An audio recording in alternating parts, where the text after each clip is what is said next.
Bonjour et bienvenue dans cette nouvelle vidéo. Je ne sais pas si vous êtes au courant en ce moment, cette semaine a débuté les JO de Tokyo 2021.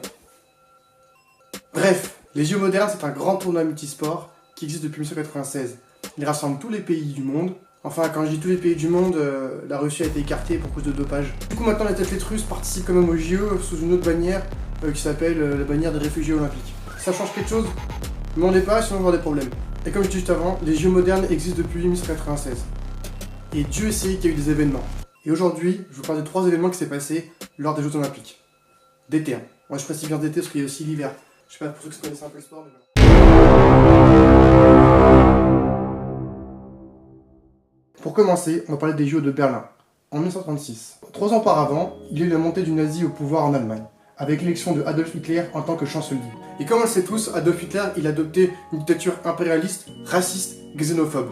Et lui, il appelait ça le Troisième Reich. Bien évidemment, dans sa campagne politique, Adolf Hitler n'a jamais eu l'intention d'enlever ces JO, car c'était juste une excuse pour faire une propagande pour les nazis. Mais au final, il y a une autre personne qui a marqué ces JO. Et cette personne, c'est Jesse Owens. En 1935, Jesse Owens avait réussi à se qualifier aux Jeux Olympiques en gagnant un championnat des États-Unis sur 100 mètres, 200 mètres, le saut en longueur en athlétisme. Mais sa qualification divise le peuple américain. Et oui, à ce moment-là, on est en pleine crise entre les Américains et les Afro-Américains. C'est ce qu'on appellera la ségrégation raciale. Donc bien évidemment, ça dérangeait certains que Jesse Owens représente les États-Unis aux JO. Mais pour les proches de Jesse Owens, c'était pas ça le pire. Le pire, c'est que Jesse Owens partait dans un pays nazi et raciste. Cependant, Jesse Owens décide d'y aller et de passer outre les peurs de ses proches. Au moment des séries, il arrive au starting block et Jesse Owens est tétanisé. Il est tétanisé par l'événement. En effet, ce contexte particulier fait peur à Jesse Owens. Malgré tout, il explose les séries de 100 mètres, il explose tout le monde sur toutes les courses. Jesse Owens devient champion olympique. Et je tiens à préciser qu'il n'est pas champion olympique une seule fois. Il est champion olympique sur 100 mètres, 200 mètres, 100 longueur, 4 fois 100 mètres. Le mec, il a tout raflé. Pendant les JO, Adolf Hitler accueillait dans sa loge tous les vainqueurs des épreuves. Et bizarrement, avant la fin du concours de Cornelius Johnson et le 100 mètres de Jesse Owens, Adolf Hitler part du stade. Bizarrement, tiens. Les officiels des Jeux rappellent bien à Adolf Hitler qu'il ne peut pas faire de favoritisme. Soit il félicite tout le monde, soit il félicite personne. Eh ben du coup, il félicite personne. Alors, acte de racisme ou pas, on ne saura jamais. Parce que ce n'est pas la fin de cette histoire. En effet, Jesse Owens n'a jamais dit que Adolf Hitler ne l'avait jamais félicité. Bien au contraire, il disait qu'à chaque fois qu'il passait devant sa loge, Adolf Hitler le saluait. Mais dans l'histoire, il y a quelqu'un qui ne l'a jamais félicité. À la fin des Jeux, Jesse Owens ramène 4 médailles d'or. Il revient dans son pays avec l'étiquette de héros, pour tous les Afro-Américains et même pratiquement comme un héros national. Cependant, le gouvernement américain ne l'a jamais félicité. Le président Franklin Roosevelt ne lui a jamais envoyé de télégramme. C'est bien l'une des rares erreurs du président Franklin Roosevelt. Mais, on peut l'expliquer. En 2009, un journaliste allemand balance une mini-bombe. À ce qui paraît, il existerait une photo entre Adolf Hitler et Jesse Owens. Les deux se serrent la main. Et cette photo a été prise par la presse. Mais les Américains n'ont jamais voulu que cette photo soit publiée. Et peut-être que Franklin Roosevelt a vu cette poignée de main comme un acte de trahison de la part de Jesse Owens. On ne saura jamais la vérité. Ce que vous dites là, c'est une pure hypothèse. En tout cas, ce qui est sûr, c'est que cette photo a réellement existé et que les Américains n'ont jamais voulu la publier pour montrer une mauvaise image de Adolf Hitler. Ils ne voulaient absolument pas que les personnes aient une onde positive envers ce personnage. Il y a un film sur Jesse Owens qui explique très bien cette histoire et je vous le mets juste ici.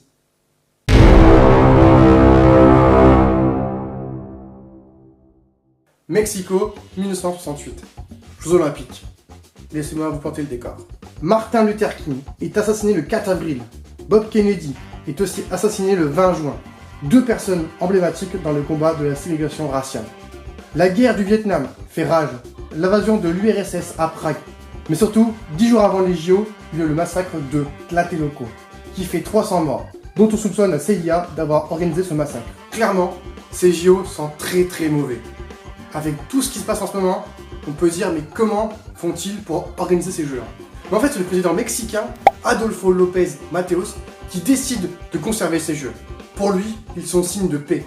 Et même pour les athlètes, c'est un moyen de s'exprimer et d'exprimer son avis à travers ces jeux. Et encore une fois, les Américains vont tenter de s'exprimer par rapport à la ségrégation raciale. Ils seront appuyés de quelques athlètes blancs. C'est exactement ce qui va se passer avec les Américains John Carlos et Tommy Smith, qui finissent en premier et troisième sur le 100 mètres. Ils vont donc participer au protocole des podiums. Et c'est à ce moment-là que les deux athlètes américains vont trouver le moyen de s'exprimer, en reprenant un mouvement qui est devenu un symbole important. Gants noirs, point levé, pour montrer leur soutien au mouvement des Black Panthers et des Black Power. Ouais, vous avez vu un peu mon anglais, ouais, je m'entraîne. Je trouve que je me suis amélioré. Hein. Il y a un autre signe qui a été moins remarqué, c'est que les athlètes américains sont arrivés sur le podium pieds nus, enfin avec des chaussettes noires et les chaussures à la main, qu'ils ont mis au pied du podium. Pourquoi? Tout simplement pour montrer qu'à une certaine époque, les Afro-Américains ne pouvaient pas payer de chaussures. Ces gestes symboliques n'ont pas été acceptés par Avery Brundage, le président réactionnaire du comité international olympique. Il juge ces gestes scandaleux et il demande au comité des États-Unis de suspendre les athlètes. Malgré une résistance, le comité américain accepte les demandes du CIO et ces deux athlètes seront virés à vie des JO.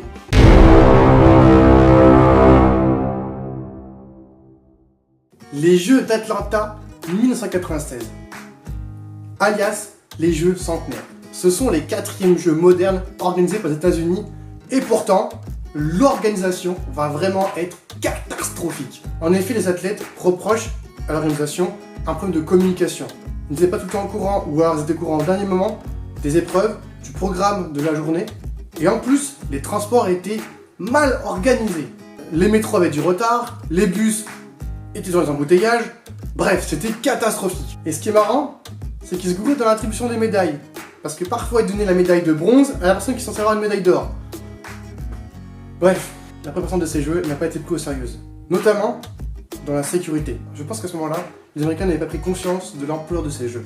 Mais je vous replante un autre décor. Il faut savoir qu'au début des années 90, il y avait un débat sur l'avortement.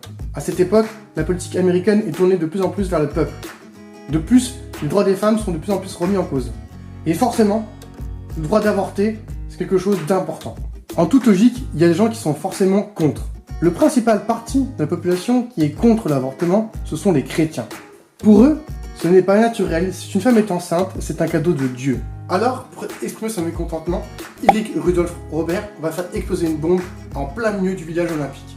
Et à ce moment-là, des étudiants faisaient la fête.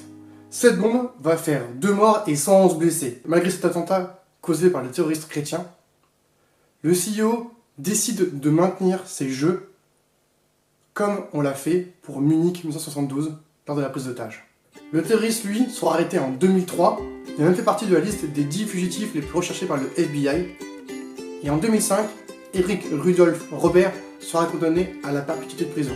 C'est dommage parce que l'événement fait de l'ombre aux exploits de Carl Lewis, de Marie-Josée Pérec et de Donovan Bailey. Bref, c'est la fin de ces histoires. J'espère que vous avez kiffé. Si vous avez kiffé, n'hésitez pas à poser un pouce bleu, commentez si vous avez des histoires par rapport au jeu. En tout cas, les JO ont quand même un bienfait. En effet, pour la majorité des pays, les JO sont une marque de paix. Comme on peut le voir à Sydney en 2000, où la Corée du Nord et la Corée du Sud défilent ensemble lors de la présentation de l'événement. Ces jeux apportent une fraternité, une mentalité d'entraide à travers le monde. Ça permet de renforcer le lien entre tous les pays. C'est pour ça que gagner les Jeux Olympiques, c'est une valeur inestimable. Bon, bah moi je vais retourner regarder les JO. Hein, et puis moi je vous dis à la semaine prochaine.